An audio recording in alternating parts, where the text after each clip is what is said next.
Dear learners, welcome back to my YouTube channel. In this video, we'll be learning about how to construct a frequency distribution.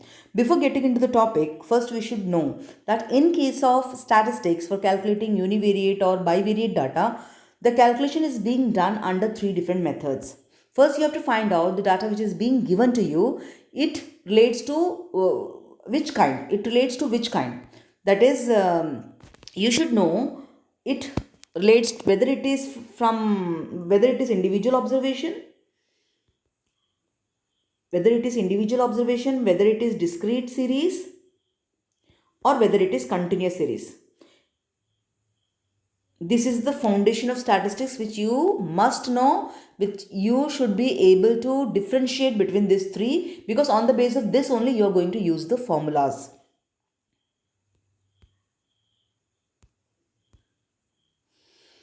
Let us see what is individual observation. In case of individual observation, only variable will be given. For example, marks. Marks is only given to you like 10, 20, 30, 40, 50. This is the individual observation. Simply you can see that you are finding out the average of your marks you have secured. For example, in this semester you have studied 5 subjects, you are finding out the average of that 5 subjects will be coming under individual observation, right? So this is your x. X is what? X is variable, and in case of individual observation only variable will be given. The second one is discrete series.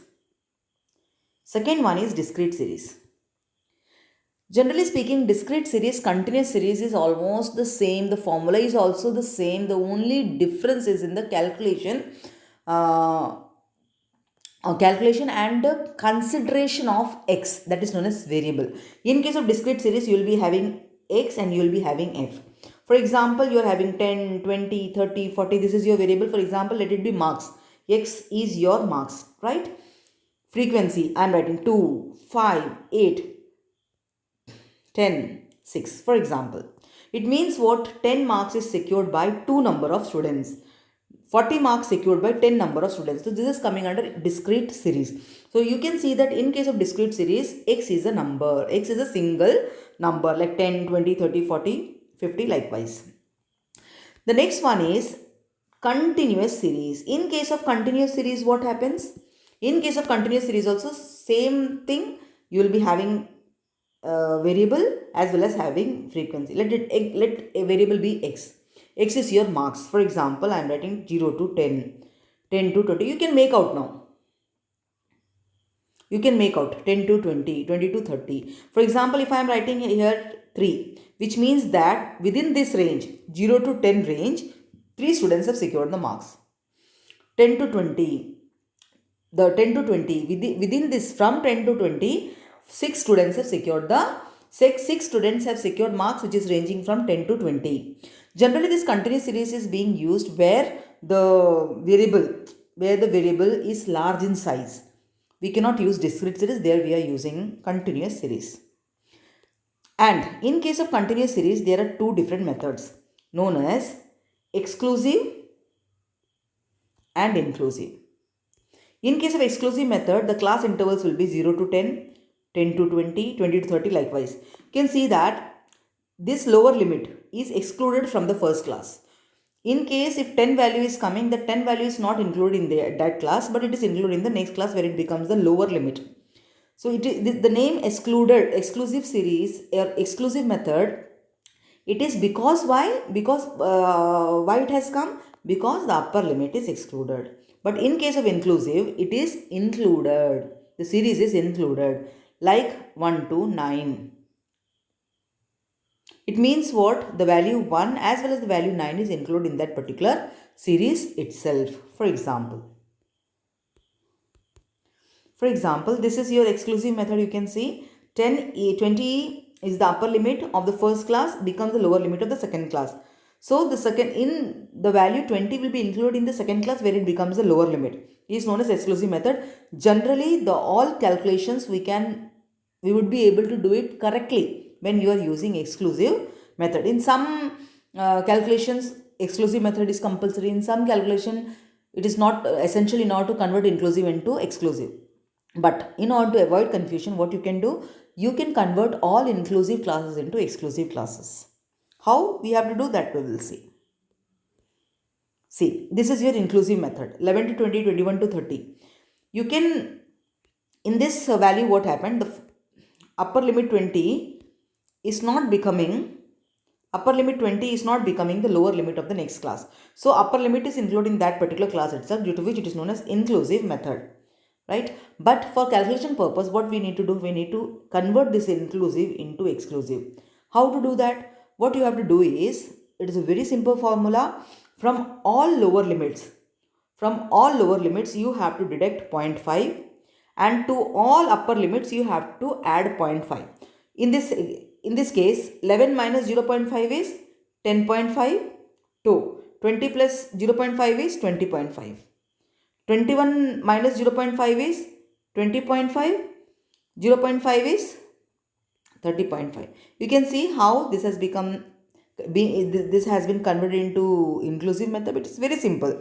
In order to convert exclusive into inclusive into exclusive, you have to subtract minus 0.5 to from all lower limits, and you have to add 0.5 to all upper limits. So it will get converted and you can solve your sum.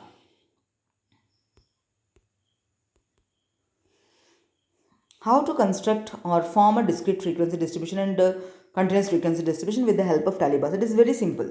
You see, this is a survey being done in respect of 35 families, and in case of 35 families, you can see that which is varies. This is the record of the children. This is the 35. This is the first family, second family, third family, fourth family. Likewise, 35 families are being surveyed, and their number of children is being recorded. To the first family, they have got only first family. The surveyor visited is having only one son, one children, one child. The second one is having no child, two child, three child. This is the meaning of this table.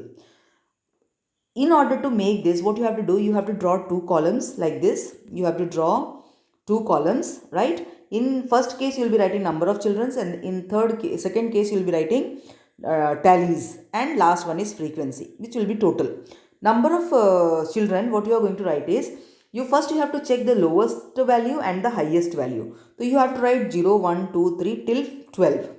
Till 12 you have to write down. Okay. In the first value, you can see first is 1.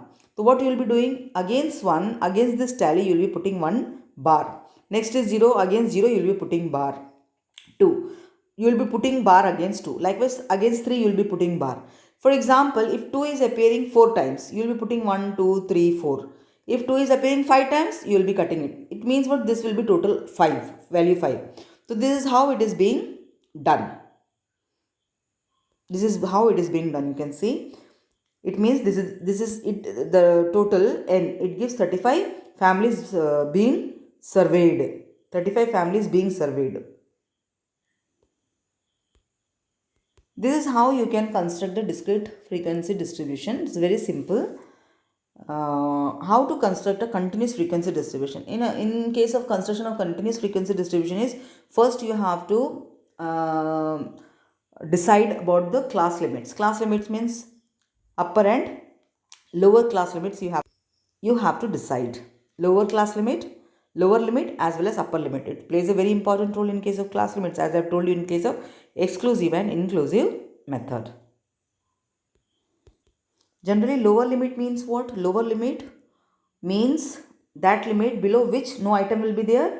Upper limit is that limit above which no item will be there. This is how you are fixing the class limits. We have already seen exclusive method and inclusive method. This is how you have to go for making doing calculation. Class interval is what? Class interval is the gap. In this case, you can see the gap is of, for example, in this case, you can see that class interval is difference between the upper and lower limit is 10. This is known as the class interval, and it is represented as I. In all the examples, you will be seeing this. Another important concept in case of continuous series is that variable x, generally x is given in classes 10 to 20, 20 to 30. So for calculation purpose, you cannot take the value of x. As it is, you cannot take. So in order to represent x, you have to find out mid value. M stands for mid value. For example, how to find out the mid value? You have to add this upper limit and lower limit. This is lower limit, this is upper limit. 20 plus 10 is 30, 30 divided by 2. Divided by 2 is 15. Even though we know the values, if 30 to 35, we know the 30 to 40, we know the value, it is 35. But this is the method how you can calculate the midpoint, that is upper limit plus lower limit, upper limit plus lower limit divided by 2. I hope that the construction of frequency distribution is clear to you. This is how you have to understand first this three different concepts known as individual observation, discrete and continuous. On the basis of this only you can apply the formula. This is the foundation of your statistics. Thank you.